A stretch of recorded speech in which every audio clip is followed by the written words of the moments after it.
Hello guys, once again it's Matt, and today we have another video, and today we are flying, we are not flying actually, we are driving out the 2S-38, the new tank, premium tank that was added for the Soviet Union.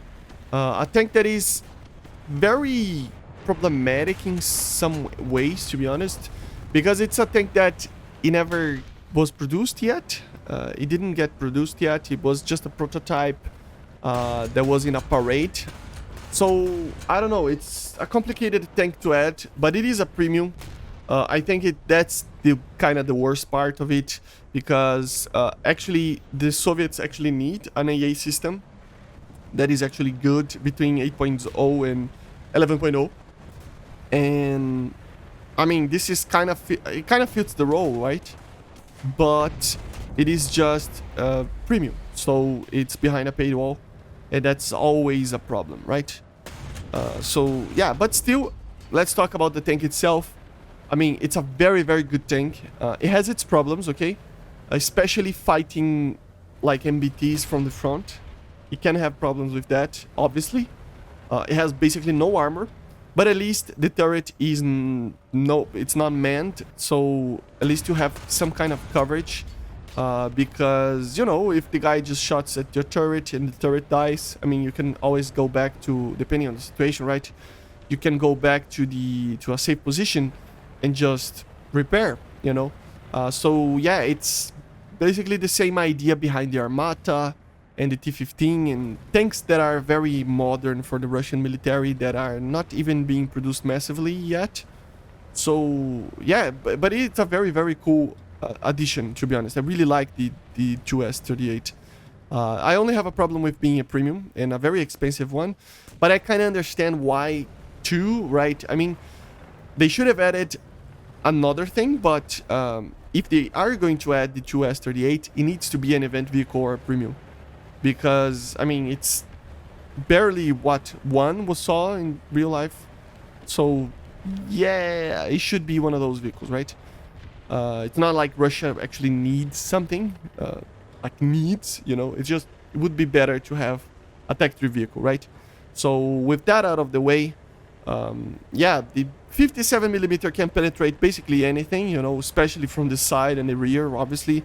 It has a very cool and fast auto loading system. I don't know if it's automatic in a certain way, but with a belt feed or something like that.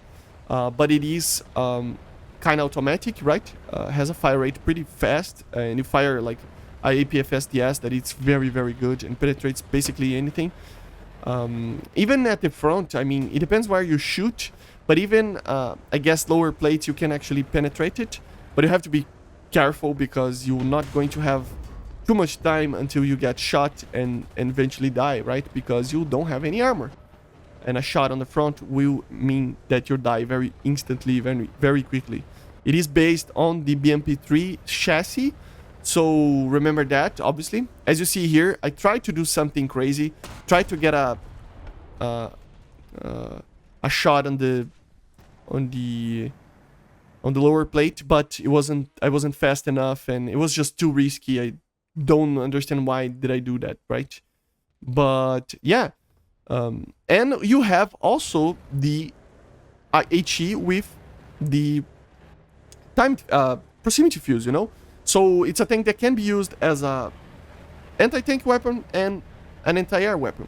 Also, is using the auto tracking system that basically uses, you know, infrared system cameras and basically the camera itself of the gunner to actually identify air targets and lock them, and basically give you a distance and then calculate the bullet drop to it. So you are a very, very effective air-to-air weapon as well, ground-to-air weapon as well, you know. You don't have a lot of range, around 2 to 3 kilometers is the max that you can actually hit. Maybe a little bit more, but I mean, it's not that much, but still, with the proximity fuse, you don't even have to hit the target specifically, you know, just around the area of the target, you know. So yeah, other than that, you know, there's not much to say. A lot of people are kind of scared of this vehicle, but there's nothing to be scared of, you know. It's a vehicle that, as I said, it's very easy to kill. It's not very fast. I mean, it's alright, the speed, but it's not amazing fast. The gun is pretty good, but it has a major problem that eventually you will face, depending on the situation. Normally not. You will not have this problem, but eventually you will have a situation like this. And that's just the ready rack, right? It has basically 20 rounds, and it's not something like amazing. 20 rounds for such a high fire rate, it is not that good. You will eventually have to just wait until you attack position or something like that, right? Normally not, because the gun is so powerful that normally you just need like 3 to 4 shots to kill a target.